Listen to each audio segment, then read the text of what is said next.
recognize the ranking member for any statement she may have.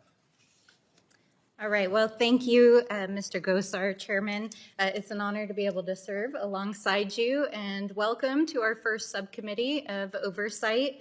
It's with great joy that I am able to serve as the ranking member. I want to thank our witnesses and guests today, and of course, all of our members who are here for the first time today. I'm Melanie Stansbury, and I represent New Mexico's 1st Congressional District, which is right in the heart of central New Mexico. It's a vast rural district that includes Albuquerque and many of the surrounding rural and tribal communities, which are greatly affected by the work of the agencies that this committee and subcommittee have jurisdiction over.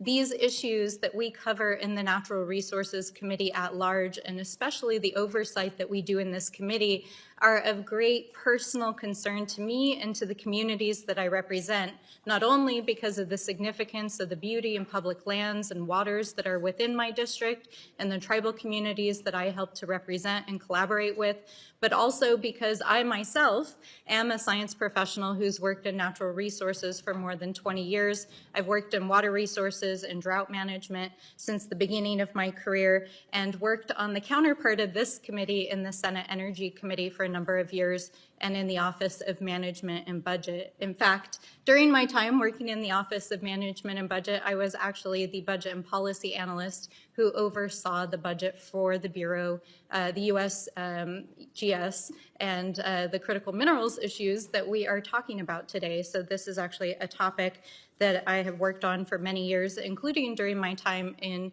the Senate Energy Committee, where I also worked on critical minerals issues in a bipartisan manner with my counterparts on the committee.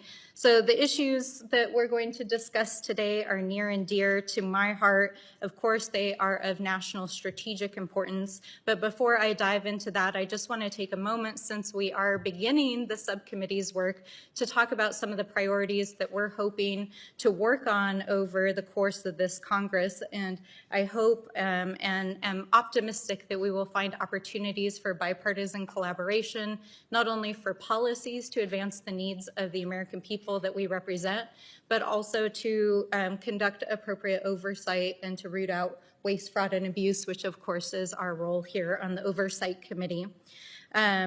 Among the many issues that this committee will take up and which we are hoping to prioritize in our oversight and policy role are issues around the climate and clean energy transition, and in particular helping to empower our communities so that they can determine their own economic futures in the process.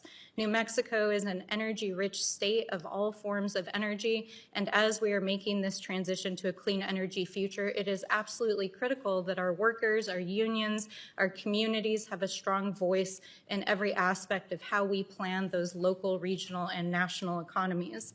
It's also crucial that we develop the workforces that help to support the development of those industries and to help transition those who are going to see new opportunities as we build out a climate resilient grid and energy future.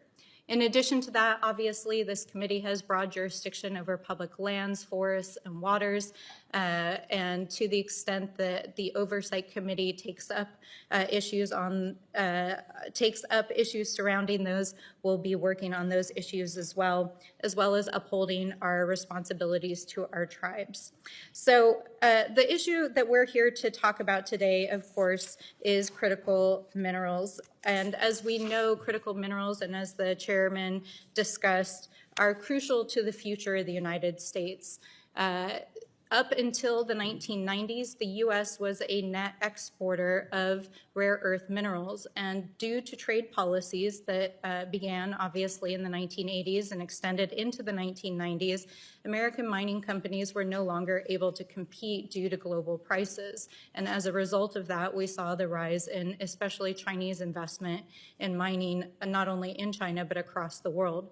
Recent efforts by the Chinese government to stockpile and to restrict the trade of these elements have put the United States and other global countries at risk For the United States, this is a national security issue.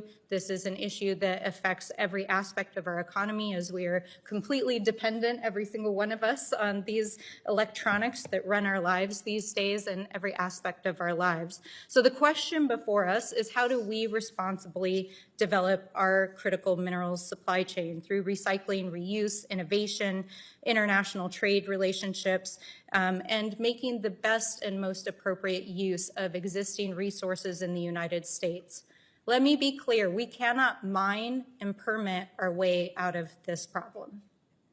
There may be mining solutions that may be a part of what we have to do, but that is not the sole solution to addressing our critical minerals and national security shortage. So I look forward to working with the chairman, and with that, I yield back.